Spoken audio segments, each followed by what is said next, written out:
Hello everyone. Today we are discuss about channel assignment strategies. Channel state information algorithm for MIMO transmission can be categorized by the amount of CSI that they require. Full CSI at the transmitter and full CSI at the receiver. In this ideal case, both the transmitter and the receiver have full and perfect knowledge of the channel.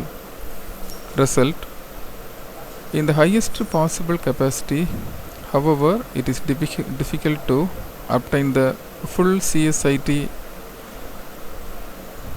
Second point, average CSIT and full CSIR. The transmitter has full information of the instantaneous channel state, but the transmitter knows only the average CSI. Example, the correlation matrix of H or the angular power spectrum. This is easier to achieve and does not require reciprocity or fast feedback. No CSIT and full CSIR.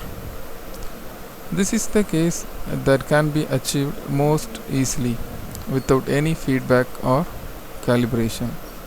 The transmitter simply does not use any CSI, while the transmitter learns the instantaneous channel state from a training sequence or using blind estimation. Noisy CSI.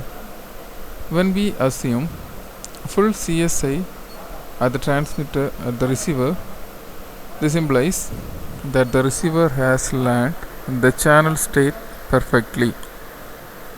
However, any received training sequence will be affected by additive noise as well as quantization noise. A CSI and no CSIR. It is remarkable that channel capacity is also high when neither the transmitter nor the receiver have CSI.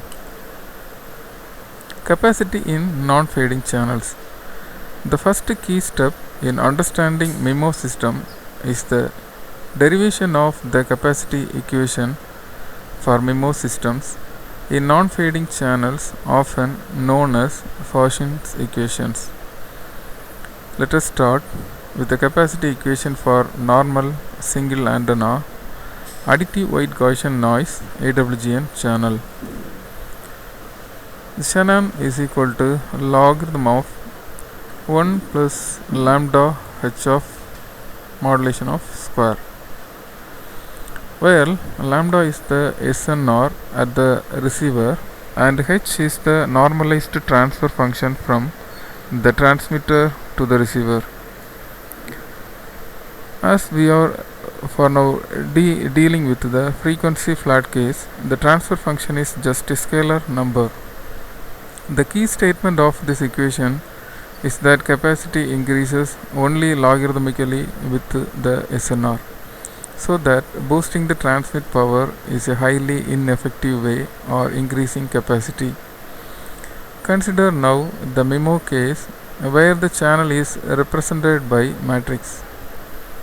Let us consider a singular value decomposition of the channel, where is a diagonal matrix containing singular values and W and U are unitary matrices composed of the left and right singular vectors respectively. The received signal is then multiplication of the transmit data vector by matrix U and the received signal vector by diagonalize the channel. Note that because U and W are unitary matrices, N has the same statistical properties as N. It is independent, identically distributed wide Gaussian noise. The capacity of the system is same as before. Now, computation of the capacity is rather straightforward. The matrix is a diagonal matrix with RH non-zero entries lambda k, where Rh is the rank of H and thus defined as the number of non-zero singular values, and lambda k is the kth singular values of H. The capacity of channel H is thus given by the sum of the capacity of the eigenmodes of the channels. Thank you.